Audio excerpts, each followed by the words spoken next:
Assalamualaikum warahmatullahi wabarakatuh. Alhamdulillah, wassalatu wassalamu ala rasulillah Sayyidina Muhammad ibn Abdillah wa ala alihi wa sahbihi wa man wala wa la hawla wa la quwwata illa billah, amma ba'd. Hadratul mukarramin, ma'asyiral ulama al-fudala, ma'asyiral asatidzah al-kurama, tuan-tuan dan puan-puan jamaah Surau Al-Hikmah Jinjang Beringin yang dimuliakan oleh Allah Subhanahu wa taala, dan khususnya pengerusi dari Surau Al-Hikmah yang kita hormati dan kita muliakan bersama-sama. Mudah-mudahan kita semua malam hari ini senantiasa mendapatkan rahmat dan hidayah serta inayah pertolongan dari Allah Subhanahu wa taala. Dan kita bermohon mudah-mudahan kita juga dijadikan hamba-hamba Allah minas sholihin was sholihat, termasuk hamba Allah yang soleh dan solihah, dan juga dekat dengan junjungan kita Nabi besar Muhammad sallallahu alaihi wasallam. Tuan-tuan dan puan-puan yang dimuliakan oleh Allah, sebentar lagi kita akan memasuki bulan Muharram, yaitu tahun baru Hijriah, yang mana kita berkewajiban untuk bergembira, memeriahkan dan menyambut baik kedatangan tahun baru milik umat Islam ini. Jangan sampai terbalik atau keliru. Beberapa bulan yang lepas ada tahun baru Masehi milik non-muslim, milik orang-orang Kristian. Maka sebagian umat Islam ikut memeriahkannya dengan gegap gempita, dengan perayaan-perayaan tahun baru, seakan-akan tahun baru Masehi itu adalah bagian dari kehidupan umat Islam. Ini salah. Kita umat Islam memiliki tahun baru sendiri, yaitu tahun baru Hijriah, ya, yang dimulai dengan datangnya bulan Muharram.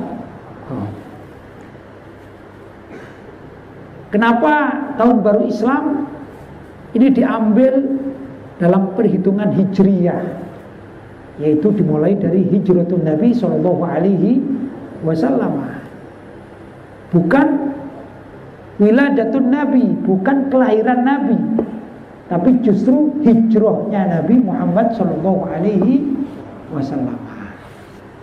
Itu inisiatif dari Sayyidina Umar ibn Khattab radhiyallahu ta'ala anhu, tatkala melihat bahwasanya hijrah Nabi itu mempunyai makna yang sangat besar, perubahan yang sangat luar biasa, sehingga Sayyidina Umar mengadakan satu perubahan di dalam menentukan tahun baru Islam menggunakan tahun baru Hijriyah.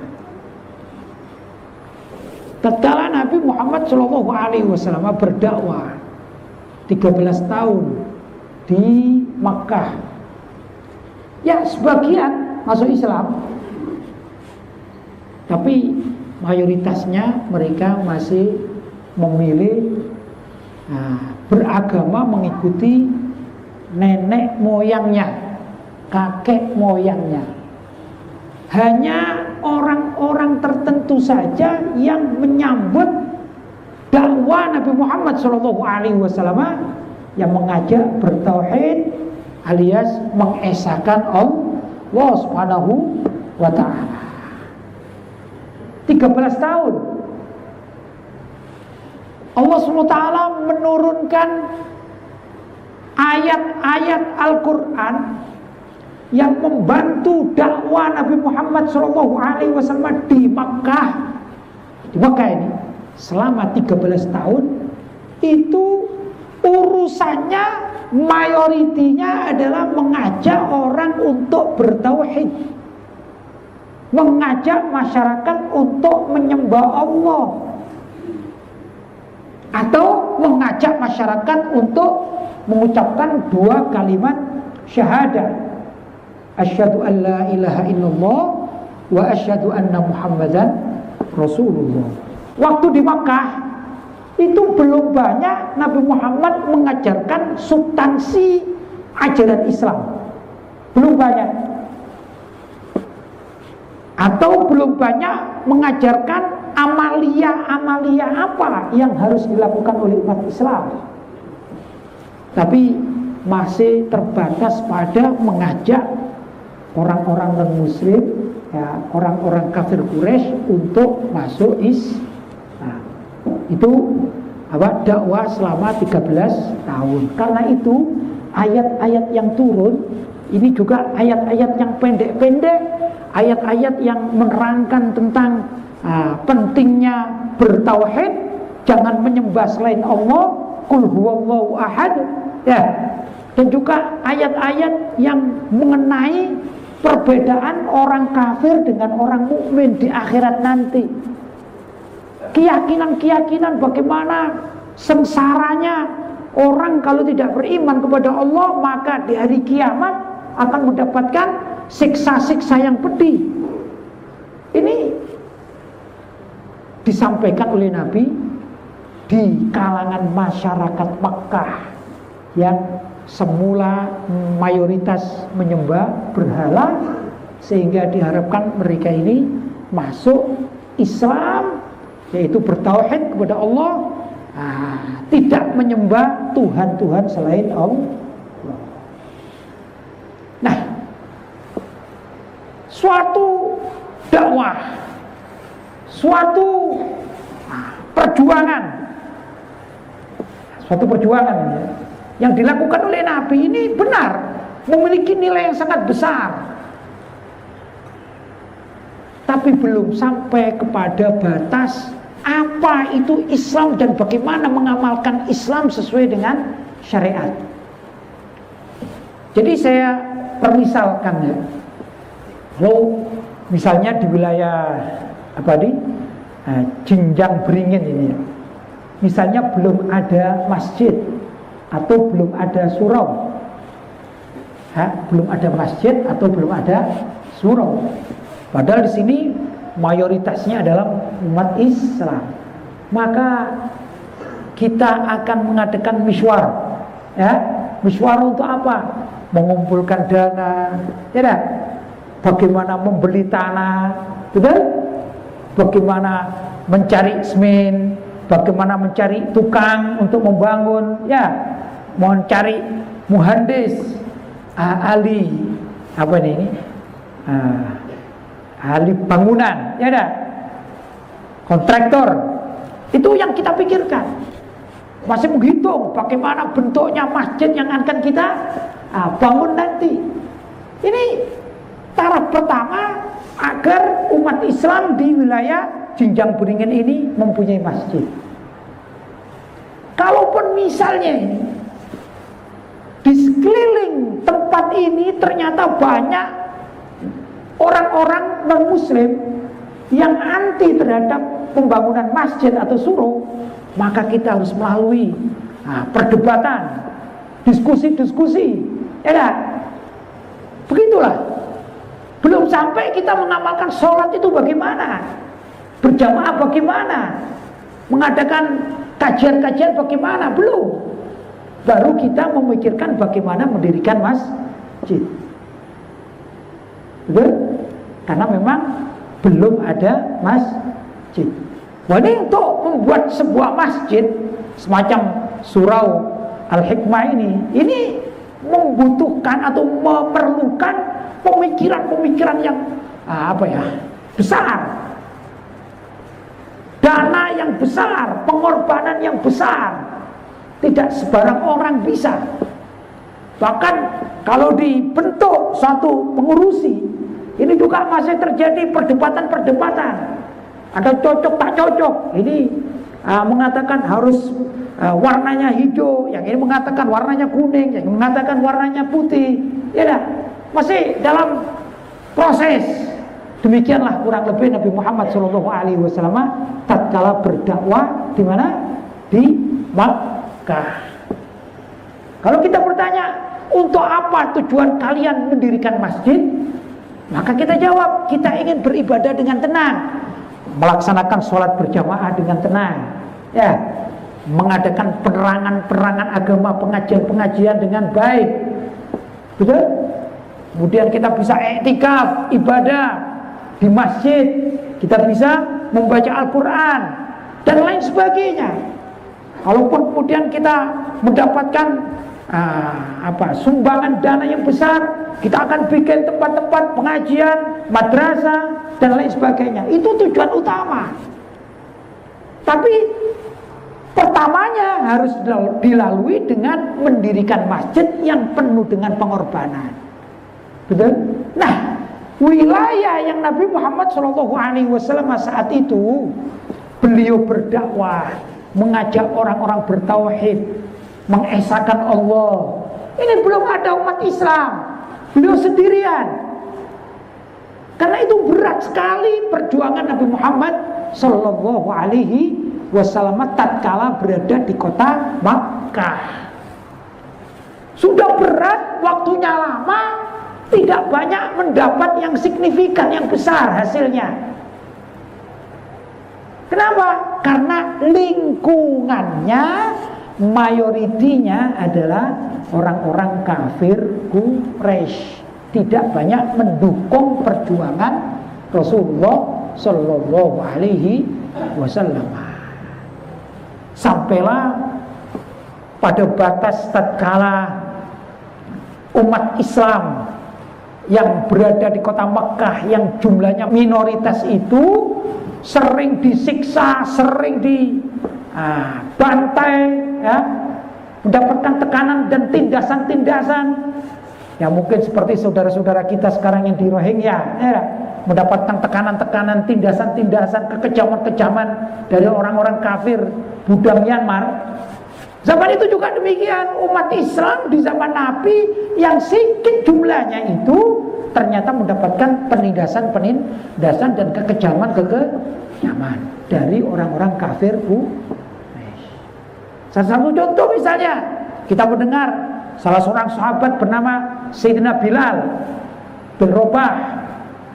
Ini seorang budak yang masuk Islam, kemudian tuannya marah. Maka dia diperintahkan untuk kembali kepada agama semula, yaitu menyembah berhala yang juga disembah oleh tuannya. Tatkala tidak mau, tidak bersedia untuk keluar dari agama Islam, maka Sayyidina Bilal ini bajunya dilepas, ya, tanpa baju, dia digiring atau dihantarkan ke padang pasir yang di sana ada batu besar, ya, lempengan batu besar. Kemudian di siang hari yang panas, kita tahu panasnya wilayah Saudi kalau sekarang ini, ada terkadang wilayah Saudi itu kalau panas, saking panasnya sampai mencapai 50 derajat, ya. Wah, ini di gurun pasir yang tanpa naungan, ada batu di sana yang besar, maka Sayyidina Bilal bin Rabah ini diikat dengan telanjang di batu tersebut di siang hari terik panas, matahari yang sangat panas. Belum lagi dicambuk beliau ini, cambuk sana sini, dan diperintahkan untuk mengatakan Tuhan itu adalah Hubal, ya, nama Tuhan-Tuhan mereka, Allah wal Uzza, ya, nama Tuhan-Tuhan mereka. Tapi Sayyidina Bilal tetap mengatakan Ahadun Ahad, Ahadun Ahad, Allah Maha Esa, Allah Maha Esa. Demikianlah penyiksaan yang didapati oleh umat Islam tatkala mereka berada di kota Makkah. Nah, kemudian Allah perintah kepada umat Islam agar berhijrah. Hijrah yang akan kita bahas adalah hijrah dari kota Makkah menuju kota Madinah. Subhanallah, masyarakat Madinah ini berbeda dengan masyarakat Makkah zaman itu. Masyarakat Madinah hatinya terbuka, ya, welcome kepada kedatangan umat Islam. Sebagian mereka orang-orang Madinah yang mendengarkan bahwasanya di Makkah itu ada seorang nabi dan seorang rasul, yaitu Nabi Muhammad sallallahu alaihi wasallam, maka mereka datang ke mana? Ke Makkah untuk menyatakan Islam alias bersyahadat asyhadu an la ilaha illallah wa asyhadu anna Muhammadan Rasulullah. Bahkan mereka mengatakan kepada Rasulullah, andai kata engkau pindah ke tempat kami, maka engkau akan mendapatkan sambutan-sambutan yang luar biasa dari masyarakat Madinah. Maka ringkas cerita, Nabi SAW perintahkan umat Islam untuk pindah hijrah ke mana? Madinah, dan diterima oleh masyarakat Madinah dengan ahlan wa sahlan. Kemudian pada akhirnya Nabi Muhammad SAW yang disertai oleh Sayyidina Abu Bakar As-Siddiq radhiyallahu taala anhu hijrah juga menuju kota Madinah. Maka tatkala beliau berdua sampai di kota Madinah, beliau mendapatkan sambutan dengan qasidah-qasidah indah dari wanita-wanita setempat dan anak-anak, ya. Sedangkan kaum musliminnya menyambut beliau dengan luar biasa. Bak seorang yang sangat mereka cintai dengan kalimat-kalimat indah, tala'al badru alaina min saniyatil wada wajib syukru alaina mada'a lillahi, dan demikian dan seterusnya.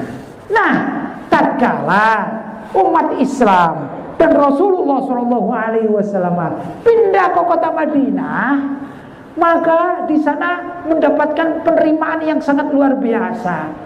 Barulah Nabi Muhammad diperintahkan oleh Allah untuk menyampaikan asli ajaran Islam yang harus diamalkan itu apa. Ibarat orang selesai membangun masjid, maka jamaahnya diberikan ketentuan-ketentuan, misalnya azan subuh jam sekian, kemudian semuanya datang sholat subuh berjamaah, ya dah. Kemudian diatur program, habis sholat subuh ada pengajian, ya. Sholat zuhur demikian juga, asar. Lah ini di kota Madinah, sehingga kota Madinah ini hidup, keislamannya hidup, aturan-aturan syariat. Kita pernah dengar salah satu aturan syariat dalam pidana yang sangat terkenal, orang mencuri itu harus dipotong tangan, ya. Kemudian orang mabuk harus diapakan? Dicambuk, gitu ya. Antara lain, orang yang berzina harus dirajam, orang yang membunuh harus dikisos, orang yang mengadakan jual beli dalam jumlah yang besar harus ada tulisan-tulisan dan saksi. Orang menikah harus ada apanya? Harus ada rukun nikahnya, ya. Harus ada calon kemanten laki, calon kemanten wanita, ada ijab kabul, ya, ada saksi, kan gitu, ada wali dan lain sebagainya. Ini semua diajarkan di kota Madinah. Bagaimana sistem pemerintahan Islam di zaman itu, ya, pada kodi-kodi, ya, atau hakim-hakim. Kemudian bagaimana Nabi SAW mendelegasikan beberapa sahabat untuk menjadi gubernur di beberapa wilayah lain seperti di Yaman, ya, dan lain sebagainya. Ini semua berada di kota Madinah. Artinya hidupnya Islam sesuai dengan syariat yang telah diturunkan oleh Allah. melewati firman-firman Allah dalam Al-Quran dan juga melewati hadis-hadis Nabi Muhammad Sallallahu Alaihi Wasallam, maka itu berada di kota Madinah yang Nabi hidup selama 10 tahun berdakwah di kota Madinah. Melihat perubahan ini ya, dari masyarakat yang susah diajak bertuhan Allah, kemudian hijrah ke kota Madinah. Pada akhirnya umat Islam Madinah menerima dengan tangan terbuka, dan Nabi bisa menyampaikan ajaran Islam secara sempurna, kafah. Maka pada saat pemerintahan dipegang oleh Sayyidina Umar Ibn Khattab radhiyallahu ta'ala anhu, beliau berinisiatif, berijtihad bahwasanya umat Islam perlu memiliki penanggalan kalender takwim ya, tahun baru Islam. Maka dimulailah, beliau mengatakan kita menggunakan Hijratun Nabi sebagai awal dasar peletak penanggalan takwim kalender Islam. Itu sebabnya ya, maka dikenallah dengan tahun baru Hijriyah. Tahun baru Hijriyah. Memang hijrah Nabi bukan di bulan Muharram, tapi hitungan bulan Muharram itu adalah termasuk dari awal bulan ya. Awal bulan yang dipergunakan untuk menentukan tahun baru Hijriyah. Muharram ini luar biasa. Sangat tepat bulan Muharram kalau dipergunakan sebagai awal bulan pada penanggalan tahun baru Islam. Karena di bulan Muharram itu banyak kejadian-kejadian yang luar biasa. Memang umat Islam menghormati banyak bulan-bulan, antara lain bulan Ramadan. Bulan Ramadan mempunyai kekhususan yang sangat luar biasa ya. Di sana tempat Allah menurunkan banyak ampunan, dikatakan syahrul Quran, bulan turunnya Al-Quran ya dah. Dan hampir bulan-bulan di dalam 1 tahun milik umat Islam itu ada saja kemuliaan-kemuliaan di dalamnya. Allah telah membagi sedemikian rupa ya. Kalau bulan Sya'ban misalnya, apa keistimewaan bulan Sya'ban?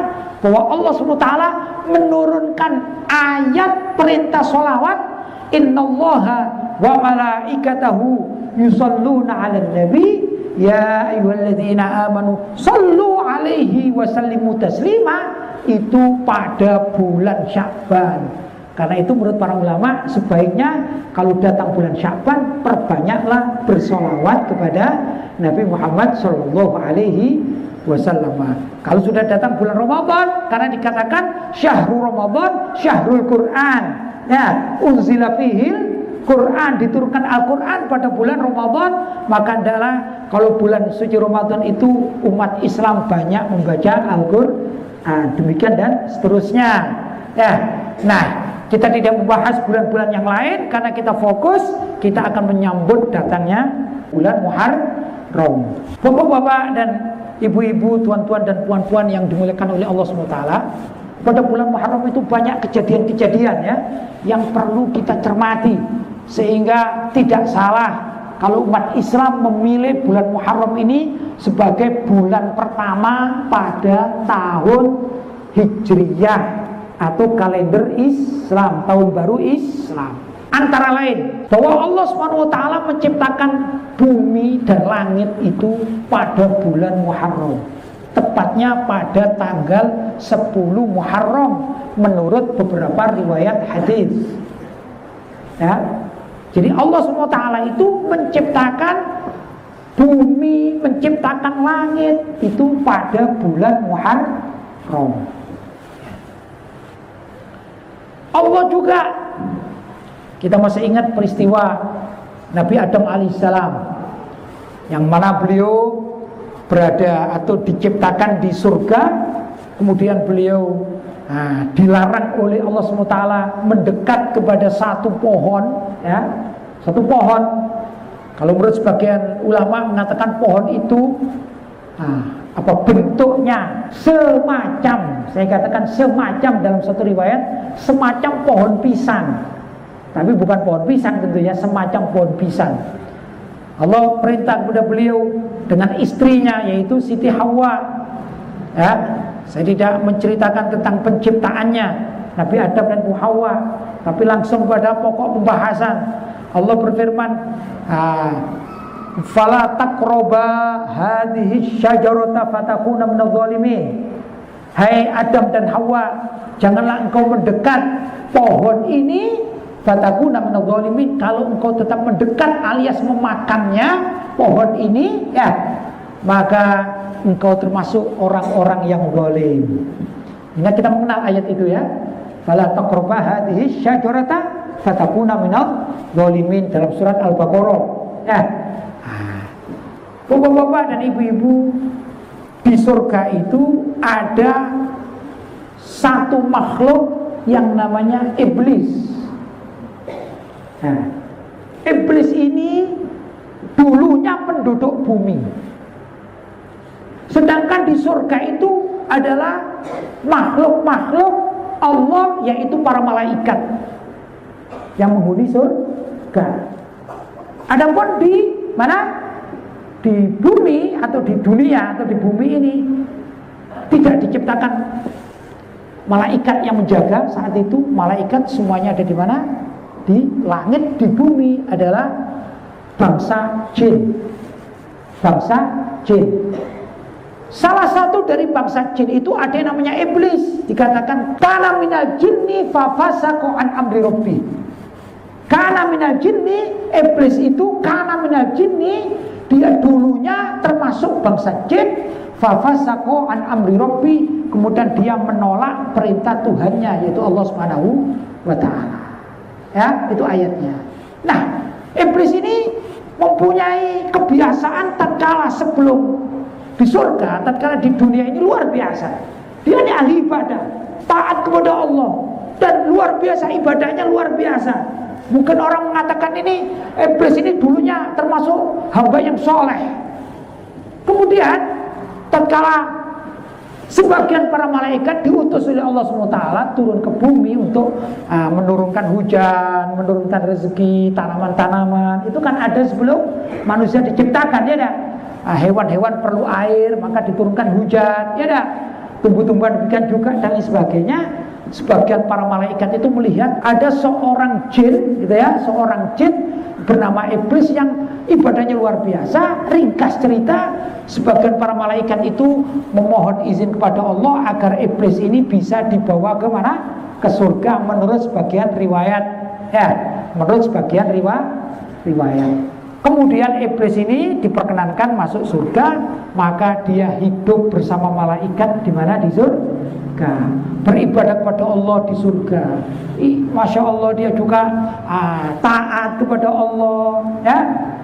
Tapi tatkala Nabi Adam alaihissalam diciptakan dari tanah liat, ya, dari tanah, maka jin ini alias si iblis ini berpikir, kalau malaikat tidak diberi malaka untuk berpikir, dalam artian malaikat itu diperintahkan oleh Allah, ya sudah, dijadikan menjadi hamba yang ahli sujud, ya ahli sujud saja. Itu malaikat. Ada malaikat yang tugasnya bertasbih, ada malaikat tugasnya bersolawat kepada Nabi, ya sudah, diciptakan untuk itu, ya itu saja. Tidak banyak mempunyai akal pemikiran, ya, karena tidak punya nafsu. Sedangkan bangsa jin punya nafsu itu, maka dia bisa berpikir. Akalnya main juga ini, akalnya dia bisa menggunakan akalnya. Dia berpikir demikian. Saya tahu kalau Adam itu diciptakan dari tanah liat, sedangkan aku, kata si iblis, diciptakan dari api, dan malaikat-malaikat itu diciptakan dari cahaya. Ya itu urusan malaikat lah. Tapi antara aku dengan Adam ini kan berbeda. Maka berpikirlah si iblis ini. Dia mulai menggunakan akal-akal pemikiran yang tidak taat kepada Allah. Kalau bahasa sekarang dikatakan liberal, ya. Liberal, ya, bahasa sekarang. liberal atau sekuler, ya enggak, bangsa sekarang. Dia berpikir, kalau ditimbang-timbang, sesungguhnya api itu lebih mulia daripada tanah. Tanah tempatnya di bawah. Kita menginjak tanah setiap hari. Artinya tanah itu di bawah telapak kaki kita. Betul?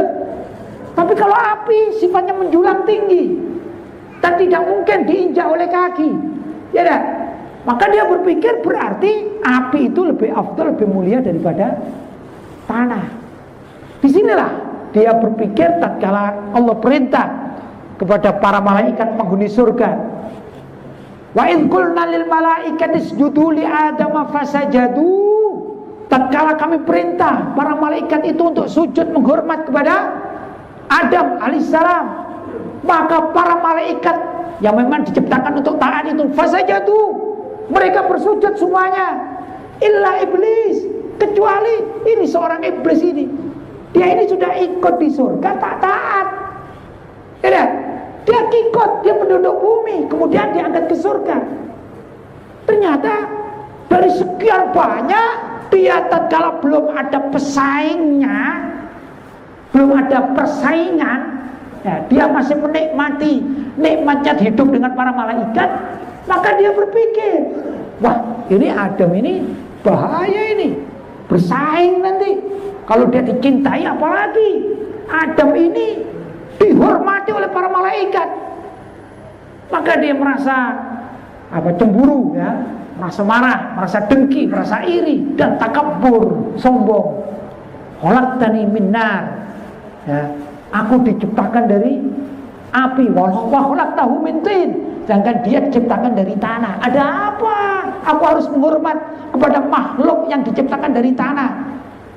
Maka disitulah awal mula dengan pemikiran liberal itu tadi, iblis menolak syariat Islam pertama kali.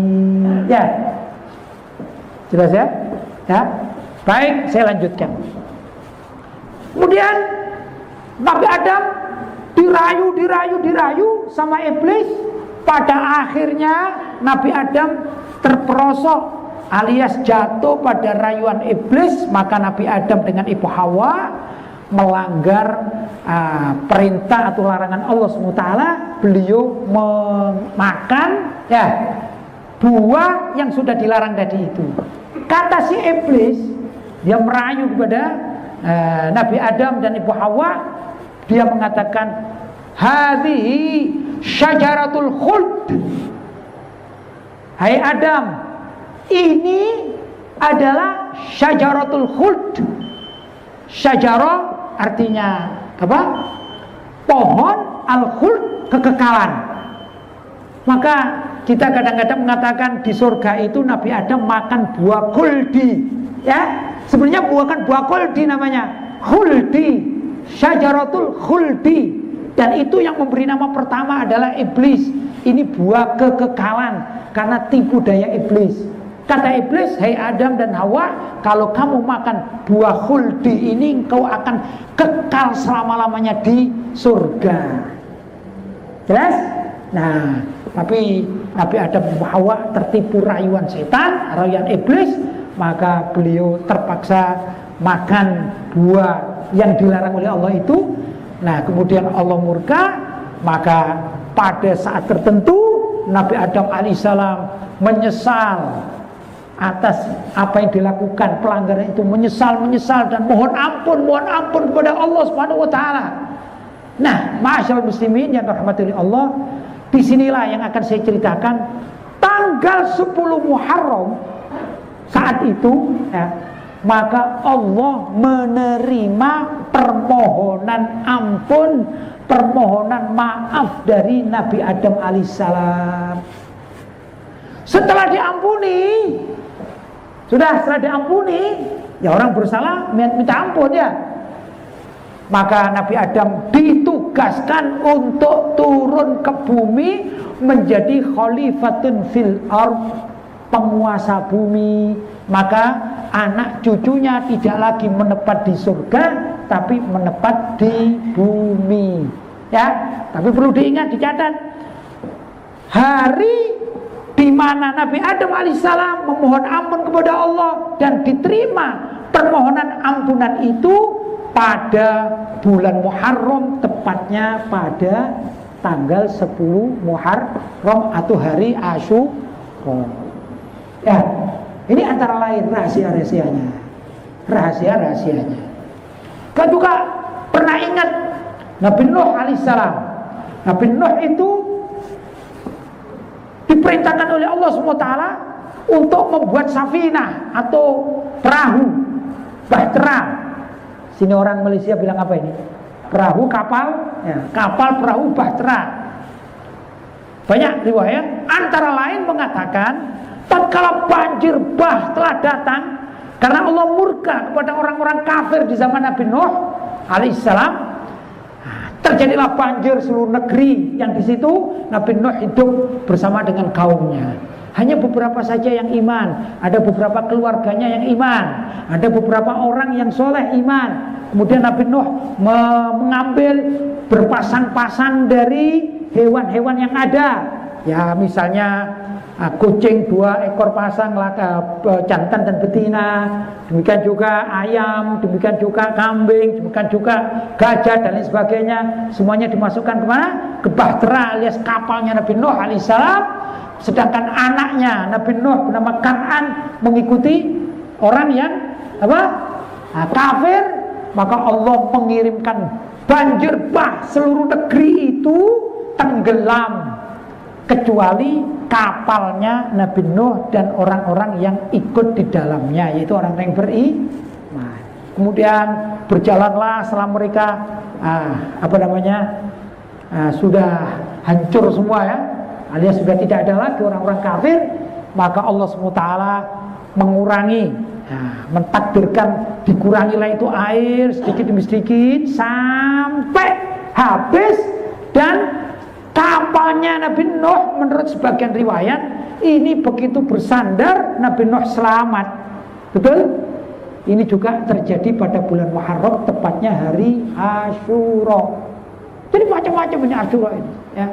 Kita masih ingat Nabi Musa alaihissalam ya, tatkala dikejar oleh Fir'aun. Apa yang terjadi? Waktu Nabi Musa alaihissalam dikejar oleh Fir'aun, maka Nabi Musa dengan orang yang beriman diperintahkan oleh Allah untuk memukul lautan dengan tongkatnya, maka lautan itu membelah jadi 2 dan Nabi Musa bersama orang yang beriman berjalan di dasar laut. Ya, bisa ingat ya? Kemudian sampailah Nabi Musa di seberang sana, pantai seberang, sedangkan Firaun yang mengejar dengan tentara-tentaranya tatkala berada di tengah lautan, maka laut itu diperintahkan lagi oleh Allah SWT untuk kembali, maka tenggelamlah Firaun dan selamatlah Nabi Musa alaihissalam. Itu juga terjadi pada bulan Muharram, tepatnya tanggal 10 Muharram hari Asyura. Ya, kita pernah juga mendengarkan peristiwa ayahnya Nabi Yusuf, yaitu Nabi Yakub ya, yang ringkas cerita beliau sampai buta karena memikirkan putranya yang hilang. Kemudian putranya ini pada akhirnya diangkat menjadi seorang pembesar di suatu negeri. Kemudian ringkas cerita Nabi Yusuf alaihissalam mengirimkan gomisnya, kemudian datanglah gomis itu di tangan Nabi Yakub, ya dah, betul Nabi Yakub. Maka oleh Nabi Yakub diusapkan kepada mata beliau, kemudian mata beliau yang semula buta karena banyak menangis ini dibuka lagi oleh Allah, sembuh. Itu terjadi pada hari Asyura alias bulan Muharram. Ya, demikian juga Nabi Ayub. Nabi Ayub yang mempunyai sakit, dicoba oleh Allah SWT mempunyai sakit, maka Allah menyembuhkan sakitnya Nabi Ayub itu juga pada bulan Muharram, tepatnya tanggal 10 Muharram hari Asyura. Ya, ini banyak sekali peristiwa-peristiwa yang terjadi pada bulan Muharram. Karena itu, karena besarnya apa? Fadilah, keutamaan bulan Muharram, maka dijadikan bulan Muharram itu sebagai awal bulan pada penanggalan Hijriyah. Alhamdulillah sebentar lagi kita memasuki bulan Muharram. Bulan Muharram ini bapak-bapak dan ibu-ibu yang dirahmati oleh Allah SWT, maka perlu kita jadikan satu tolak ukur, alias satu awal dari kebangkitan. Ini umat Islam di dunia akhir-akhir ini mengalami kemerosotan. Banyak umat Islam yang kalah dengan sistem-sistem yang dibangun oleh orang-orang kafir, mulai dari pendidikan, ekonomi, politik, dan banyak yang lain di dunia ini. Maka penguasanya adalah orang-orang non-muslim, dan umat Islam bisa dikatakan terpuruk, jatuh. Penguasa dunia sekarang mana? Amerika, Rusia, Tiongkok, Cina, Jepang, dan lain sebagainya. Yang mereka notabene-nya adalah orang-orang di luar Islam. Mereka menguasai politik, dikuasai, terus apalagi ekonomi dikuasai, pasar bebas yang luar biasa adalah mereka yang mengendalikan. Ini kenyataannya. Nah, perlu umat Islam ini bangkit. Umat Islam perlu bangkit. Kapan kita perlu bangkit? Selagi kita masih ingin menjalankan Islam sesuai dengan apa yang diajarkan oleh Nabi Muhammad SAW dalam Al-Quran maupun hadis yang diterjemahkan oleh para ulama salaf Ahlussunnah wal Jamaah, dengan ijma' para ulama, dengan kiasnya para ulama, sehingga terjadi pembukaan dalam kitab fikih, dalam ilmu-ilmu yang lain. Maka kalau itu dimulai lagi berkembang di masyarakat, insya Allah masyarakat Islam ini akan timbul lagi, bangkit lagi, seperti masa kejayaan di masa Nabi Muhammad dan di masa para sahabat radhiyallahu taala anhum. Masalahnya zaman sekarang umat Islam ini banyak jumlahnya, tapi tidak semuanya pandai atau mendalami ilmu agama Allah. Contoh misalnya saya sebutkan, kalau kita bicara ilmu kehidupan pasti ada bicara ilmu kematian. Karena orang setelah hidup itu pasti mati. Kalau ilmu kehidupan, yang syar'i, yang syariat maka bagaimana tata jual beli yang menurut syariat Islam, tidak terlibat dengan riba atau bunga, riba. Mencari makanan yang halal, menjual makanan yang halal. Kalau menjual pakaian yang menutup aurat, kalau membeli pakaian menutup aurat, baik laki-laki maupun perempuan, dan lain sebagainya. Itu dari segi perekonomian, dari segi apa? Perekonomian. Maka perlu juga bangkit dalam segi yang lain. Apa itu? Itu kan kehidupan tadinya, yaitu menghidupkan ilmu tentang kematian. Banyak orang zaman sekarang yang tidak bisa atau belum tahu tata cara memandikan mayit. Tidak semuanya tahu. Bahkan sebagian masyarakat jangankan memandikan mayit, mendekat pada mayit saja takut. Dan kalau ilmu ekonomi ini diajarkan di sekolah-sekolah, perguruan-perguruan, kampus-kampus, apa memang ada di kampus-kampus Islam itu diadakan cara memandikan mayit? Tak ada. Ini kemunduran. Setelah itu ada ilmu yang dikatakan nisful ilm, separuh daripada ilmu, yaitu ilmu waris mewaris, ilmu faraid. Coba saya tanya, ini alhamdulillah jamaah surah Al-Hikmah, cukupan banyak ini, ada bapak-bapak atau tuan-tuan, ada ibu-ibu. Kalau saya secara global saya katakan 100 atau 150 yang hadir. Saya tanya, yang paham tentang tata cara pembagian warisan atau ilmu faraid berapa persen? Berapa peratus? Sikit. Betul? Sikit sekali. Ini ilmu mau punah. Ilmu mau punah, tapi jarang orang yang suka mempelajarinya. Hanya kadang-kadang kalau ada kematian atau ada pembagian warisan, datang aja lah ke seorang ustadz, kan begitu. Ke seorang tuan guru, praktis. Padahal ini ilmu umat Islam, kapan kita bangkitkan? Ini perlu sebenarnya.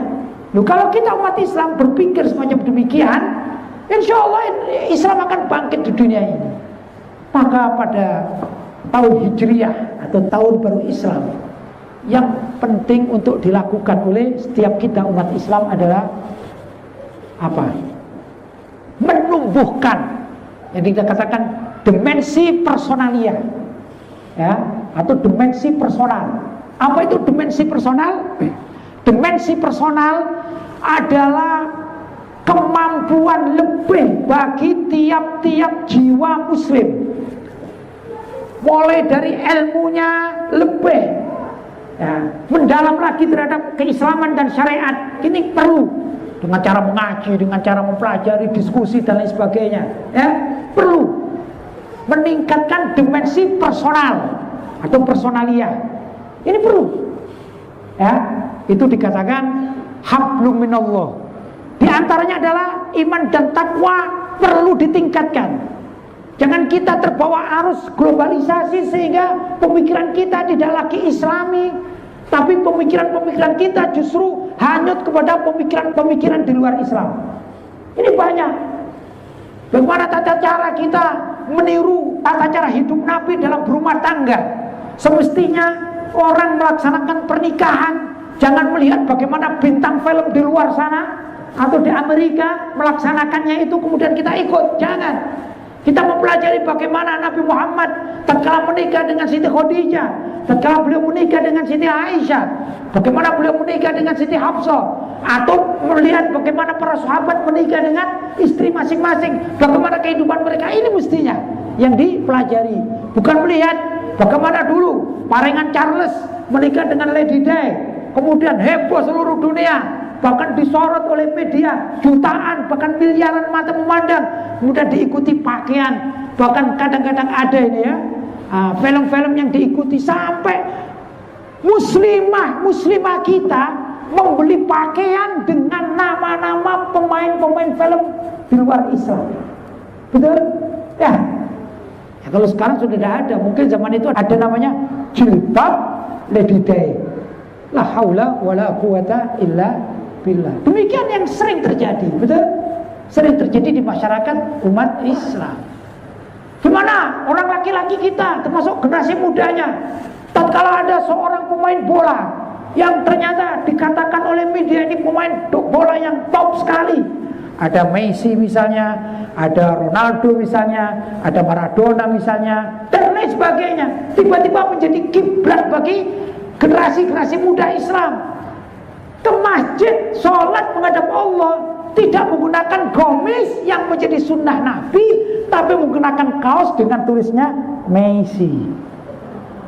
Betul? Ada? Ini yang terjadi. Kenapa ada kiblat kepada tata cara Nabi berpakaian, tata cara para sahabat berpakaian, tata cara para ulama-ulama salaf berpakaian? Foto-foto mereka masih ada, ya dah. Gambaran-gambaran mereka masih ada. Kenapa ada begitu? Ini problem. Karena itu perlu ditingkatkan dimensi personal, yaitu pada diri sendiri, agar kita ini benar-benar menjadi masyarakat yang mukmin dan muslim yang kuat. Iman dan takwa ditanamkan dalam hati. Maka kalau itu yang dilakukan, insya Allah Islam ini akan bangkit. Dikatakan ini dimensi hablum minallah, berhubungan dengan Allah Subhanahu wa ta'ala. Pertama. Yang kedua, kita juga perlu meningkatkan namanya dimensi sosial. Dimensi sosial. Apa itu dimensi sosial? Dimensi sosial bisa saya katakan ibarat ayat hablum minan nas, yaitu menjalin persaudaraan sesama muslim, ukhuwah Islamiyah. Al-muslim akhul muslim. Setiap muslim itu adalah saudara bagi muslim yang lain. Kita peduli terhadap nasib umat Islam di seluruh dunia. Kalau saat sekarang yang paling tepat kita peduli bagaimana kita memperhatikan saudara-saudara kita yang ada di Rohingya, yang mereka ini mendapatkan tekanan-tekanan, ya, pembantaian-pembantaian, tindasan-tindasan dari orang-orang kafir Buddha Myanmar. Maka kita peduli apa yang bisa kita lakukan. Kalau kita tidak bisa membela mereka secara fisik, paling tidak kita mengirim mereka bantuan, ya, bantuan kemanusiaan. Kalaupun misalnya bantuan itu sulit kita sampaikan karena suatu sebab, minimal kita berdoa, mohon kepada Allah agar muslim seluruh dunia ini mendapatkan tempat yang baik dan perlakuan yang baik tatkala mereka di dunia, apalagi tatkala mereka di akhirat. Maka kita tumbuhkan saat-saat semacam demikian itu qunut nazilah, doa-doa qunut nazilah yang mendoakan umat Islam di wilayah yang lain tatkala mendapatkan musibah-musibah. Jadi peduli. Ini namanya dimensi sosial, ya, yang bisa dikatakan hablum minan nas. Kita peduli kepada tetangga-tetangga kita, apa yang diperlukan dalam akhirat mereka. Kalau misalnya perekonomiannya, keuangannya sudah maju, tapi apakah mereka ini juga sholat, ikut berjamaah, keluarganya mengerti hukum halal dan haram, ini boleh, ini tidak, maka itu perlu diberikan penerangan. Pengurusi masjid misalnya atau surau, ya bagus kalau mengurusi jamaahnya bagus, tapi misalnya coba membuat tulisan-tulisan, penerangan-penerangan, majalah-majalah yang dikirimkan kepada tetangga-tetangga masjid yang isinya mengajak kepada kebaikan, ya, mereka, sehingga masyarakat Islam ini menjadi guyup, menjadi menyatu seperti di zaman Nabi Muhammad SAW. Zaman Nabi itu kalau Nabi SAW mengajar, kalau zaman sekarang namanya mengajar, ya, majlis taklim. Kalau zaman sekarang itu para sahabat ikut, sebagian mereka bekerja, sebagian ikut. Nanti yang ikut hadir menerangkan tentang apa yang disampaikan oleh Nabi Muhammad kepada kawan-kawannya, sahabat-sahabatnya yang hari itu tidak bisa hadir, ya. Maka di dalam hadis ada istilah, dalam mustalah hadis namanya riwayatul akron. Seseorang meriwayatkan dari temannya, bukan dari gurunya, tapi dari temannya. Kenapa? Ya karena itu tadi. Misalnya saya katakan, Sayyidina Abu Bakar As-Siddiq sempat ikut mengaji, Sayyidina Umar kebetulan ada undangan tetangganya tak sempat ikut mengaji. Maka tatkala selesai, Sayyidina Abu Bakar ketemu Sayyidina Umar, kemudian Sayyidina Abu Bakar mengatakan, tadi Nabi mengatakan, bersabda begini, begini dan begitu. Esok hari sebaliknya, Sayyidina Umar bisa hadir, Sayyidina Abu Bakar kebetulan ada hajat ke pasar misalnya, belanja. Maka tatkala selesai pengajian, Sayyidina Umar berusaha untuk memberi pemahaman kepada Sayyidina Abu Bakar. Wahai Abu Bakar, tadi Nabi bersabda demikian, ini dan itu, begitu. Sehingga ilmu ini di kota Madinah hidup. Tidak ada satu hadis Nabi kecuali hampir seluruh penduduk Madinah mengerti bahwa Nabi telah menyatakan ini dan itu, begini dan begitu. Ini kehidupan di zaman Rasulullah SAW. Wah, yang sangat luar biasa. Kalau kita kadang-kadang kan tak begitu. Yang kenal kita sapa, menyapanya cuma mari, ya. Sudah habis itu selesai. Ya. Kadang-kadang tetangga ini 10 rumah dari rumahnya tak kenal namanya. Oh ya itu bulan, tapi tak tahu namanya. Ada itu demikian. Apalagi kalau perumahan, ya, perumahan modern, flat gitu, ya, tak tahu. Padahal itu muslim, sama-sama muslim. Kita tak bicara tentang non muslim, kita bicara tentang umat Islam. Kurang ada ukhuwahnya. Ya, di zaman Nabi tatkala, kembali lagi saat hijrah, tatkala orang-orang muhajirin, orang-orang Mekah hijrah kepada kota Madinah, maka oleh Nabi diadakan ukhuwah ta'akho satu dengan yang lainnya. Misalnya di Madinah itu ada seorang Ansor, ya, seorang Ansor, dan ini orang Mekah, muhajir, ya, muhajirin. Orang Ansor ini mempunyai kebetulan 2 rumah. Kan ada, ya, orang Malaysia juga punya 2 rumah, kan ada, ya. Sedangkan yang orang muhajir ini tidak punya apa-apa karena ditinggal semuanya hijrah. Maka oleh Nabi diminta, hai penduduk Ansor, rumah yang satu ini, ya, saya minta saya berikan kepada yang hijrah ini. Diberikan dengan senang hati. Itu demikian orang-orang zaman tersebut. Bahkan ada kejadian ini, ada kejadian. Seorang sahabat Ansor kebetulan memiliki istri lebih dari satu. Kebetulan memiliki istri lebih dari satu. Ada seorang muhajir yang kasihan tidak punya keluarga. Kemudian si orang Ansor ini menyatakan kepada Nabi, saya ikhlas, istri saya cerai satu, dan saya nikahkan dengan pendatang dari muhajir. Bukan karena apa? Karena demi ukhuwah. Begitu yang dilakukan oleh Nabi Muhammad terhadap kaum muhajirin dan Ansor. Ada ta'akhud. Ada seorang muhajir yang ingin mendapatkan uang, dia diberi oleh kawannya yang Ansor, tapi beliau mengatakan tidak, jangan saya diberi uang, tunjukkan saja di mana letak pasar saya akan berdagang, karena saya ini adalah ahli dagang, manajer. Maka ditunjukkanlah ini tempat yang bagus, ya. Misalnya kalau stand gitu ya, atau tempat ini kedai, sudah ini kedai saya aja dipakai. Kemudian dia berjualan, mengolah, sampai akhirnya si muhajir ini, ya, orang muhajir ini berhasil di dalam pekerjaannya karena atas petunjuk masyarakat Ansor dan memberikan lahan untuk berdagang. Demikian dan seterusnya. Ta'akhud yang sangat luar biasa. Ya, nah? Maka dikatakan hablum minan nas, ya. Ini perlu dimensi sosial, ya. Dimensi sosial ini perlu ditingkatkan antar sesama umat Islam. Yang terakhir, yang ketiga ingin saya sampaikan juga ada suatu wahana, ya, suatu wahana atau suatu masalah yang perlu ditingkatkan dalam diri umat Islam, yaitu dimensi dakwah. Dimensi dakwah ini bukan kewajiban ulama saja, bukan kewajiban para dai saja, tapi setiap umat Islam sebenarnya dituntut untuk berdakwah. Hanya komunitas yang didakwahi ini berbeda-beda tingkatannya. Seseorang yang mengerti agama minimal wajib berdakwah kepada diri sendiri. Yang lebih luas lagi berdakwah kepada keluarganya. Ya dah. Yang Allah SWT berfirman, ya ayyuhalladzina amanu qu anfusakum wa ahlikum naro.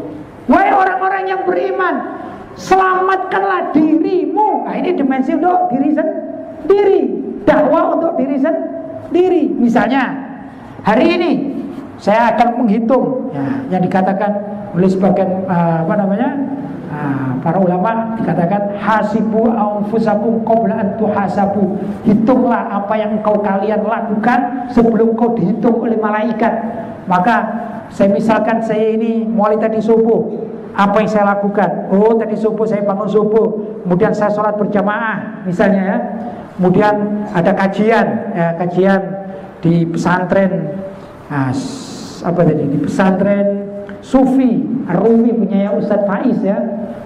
Kemudian kita istirahat, ada suatu ada kegiatan lah, istirahat sampai menjelang zuhur, ya. Jadi kalau dalam istirahat itu apa yang saya lakukan? Mestinya demikian. Apa beribadah kepada Allah, zikir, apa saya maksiat? Gitu, ya. Maksiat itu tidak perlu ke tempat-tempat maksiat sekarang. Maksiat dengan gadget aja banyak, ya. Sekarang maksiat di rumah aja bisa.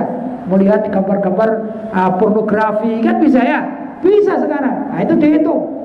Ternyata banyak mana ini saya antara berbuat baik dengan berbuat maksiat. SMS saja ada SMS yang dakwah, ada SMS yang berdosa, ya dah. Dan lain sebagainya. Ibu-ibu WhatsApp, ya, pakai WhatsApp, pakai internet, pakai Facebook misalnya. Ada yang baik, ada yang tidak baik. Yang baik itu ya misalnya mengupload postingan ayat-ayat Al-Quran, ini baik. Tapi kalau di situ ada nilai menggunjing, ini tidak baik, berdosa. Demikian dihitung, ya. Nah, ini namanya dakwah untuk diri sendiri. Dan kalau dilihat, ternyata hari ini maksiat saya 60% atau 60%, sedangkan ibadah saya cuma 40% atau 40%. Maka perlu ditingkatkan, itu mendakwahi diri sendiri, ya dah. Ku anfusakum. Yang kedua, wa ahlikum, dan keluargamu. Maka diperintahkan setiap orang itu mendakwai keluarganya. Seorang suami mendakwai istri dan anak-anaknya, seorang istri mendakwai anak-anaknya dan lingkungannya, demikian dan seterusnya. Ya, bahkan seorang istri perlu juga mendakwai suaminya tatkala suaminya lalai terhadap agamanya Allah, perlu didakwai. Karena itu ada kalimat balighu anni walau ayat, sampaikan dari aku, kata Nabi, walaupun cuma satu ayat. Ya, apa ayatnya tadi? Qu anfusakum wa ahlikum nar. Saling mengingatkan, fadzakir, saling mengingatkanlah, fa inna dzikra tanfa'ul mu'minin, karena peringatan-peringatan itu sangat bermanfaat bagi kaum mukmin alias umat Islam. Itu perintah. Jadi peningkatan dimensi dakwah ini perlu juga. Kemudian dari diri sendiri mulailah melangkah kepada masyarakat setempat, diri sendiri, keluarga, baru di kampung-kampung, ya, di wilayah-wilayah, demikian dan seterusnya. Ini adalah kewajiban. Kalau umat Islam bangkit, semua mendakwahkan sesuatu yang baik, ya, sehingga di suatu wilayah itu tidak ada maksiat, maka insya Allah dunia Islam akan bangkit. Nah, kalau dunia Islam itu bangkit, maka orang-orang di luar Islam ketakutan. Kenapa? Ya Islam bangkit. Dan Islam kalau sudah bangkit, ini namanya kejayaan Islam yang telah dicontohkan pada zaman keemasan, zaman Rasulullah SAW, dilanjutkan dengan 4 khalifah. Zaman Sayyidina Abu Bakar, Sayyidina Umar, Sayyidina Uthman, Sayyidina Ali. Ini adalah zaman keemasan. Ya, bahkan di zaman Sayyidina Uthman, menurut beberapa riwayat, Islam itu sudah masuk di Asia Tenggara dan tidak menutup kemungkinan sudah masuk di Indonesia dan di Malaysia di zaman hidupnya Sayyidina Uthman bin Affan. Ya, itu zaman tersebut. Walaupun pada catatan sejarah yang tertulis bahwasanya Islam masuk wilayah Nusantara ini dibawa oleh pedagang-pedagang dari Gujarat, kan gitu ya. Sebenarnya pedagang-pedagang bukan pedagang biasa. Sebenarnya yang membawa itu adalah para ulama dari Hadramut menggunakan sektor perdagangan untuk menyebarkan Islam. Bukan pedagang-pedagang jualan-jualan begitu. Para ulama yang datang dari Hadramut kemudian menyebarkan agama sampai ke Gujarat. Gujarat itu daerah India ya, kurang lebih ya, daerah India sana. Di sana beliau-beliau menyebarkan agama Islam, berdakwah melewati sektor perekonomian. Kemudian keturunan dari ulama-ulama Hadramut tersebut, Hadramut Yaman, mereka melanglang buana melanjutkan safari dakwah yang dilakukan oleh kakek-kakek mereka sampailah ke wilayah Nusantara, juga melewati sektor perdagangan, perekonomian. Karena sektor perdagangan dan perekonomian ini lebih mudah untuk berinteraksi ya dengan sesama masyarakat setempat. Maka Islam masuk ke wilayah Nusantara ini alhamdulillah lewat sektor perdagangan dan bisa menguasai menjadi mayoritas beragama Islam di wilayah Nusantara. Saya tadi sempat ketemu dengan tokoh-tokoh Majelis Ulama Rohingya pagi tadi. Mereka bercerita, sebenarnya penduduk Rohingya itu adalah penduduk asli Myanmar. Diarahkan itu penduduk aslinya ya mereka itu dulu sebelum datang Inggris dan Belanda, ya, sebelum datang penjajah Britania, ya, itu penduduknya adalah orang-orang Rohingya itu, orang-orang Arakan itu asli penduduk. Kemudian datanglah penjajah Belanda yang membawa agama Nasrani, maka mulai sedikit berubahlah. Dan situ ada juga yang masuk dari kalangan orang-orang Buddha, yang pada akhirnya mereka menguasai, dan pada tahun kesekian dirobahlah, dikuasailah Arakan, termasuk Rohingya itu ya.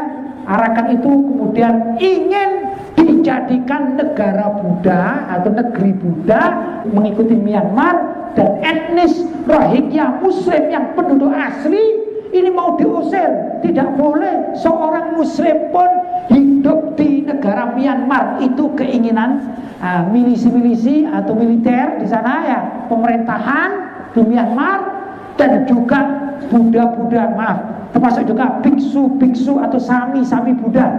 Mereka mengatakan sami-sami Buddha itu tokoh-tokoh Buddha setempat menghendaki bahwasanya Myanmar menjadi negeri Buddha, maka orang-orang Rohingya Muslim yang sebagai penduduk asli ini di bumi hanguskan, dihilangkan semua agar tidak ada lagi. Seperti kalau di Australia itu kan ada etnis Aborigin ya, itu juga diusir oleh pendatang-pendatang di Australia agar tidak menjadi penduduk setempat begitu. Padahal ini adalah penduduk asli mereka. Nah ini kapan diislamkan penduduk Rohingya ini? Ya tentu zaman-zaman ulama terdahulu, bukan zaman-zaman sekarang. Zaman terdahulu itu yang kita juga mengenal.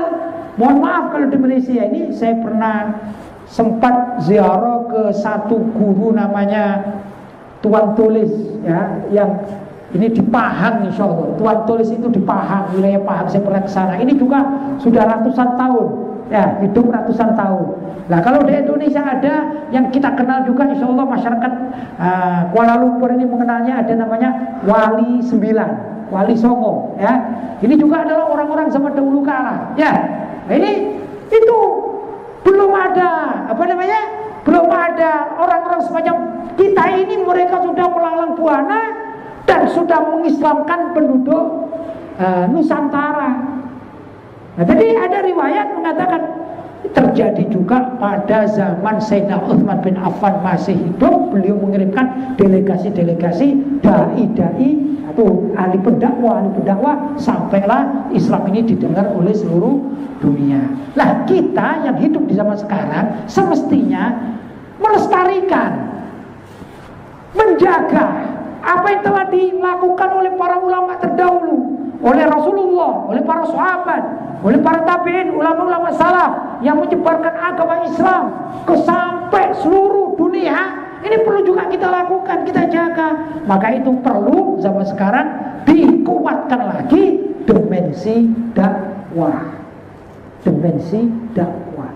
Kalau ini yang dilakukan, insya Allah umat Islam akan menjadi jaya, menjadi era keemasan lagi ya, kembali lagi bisa menguasai dunia.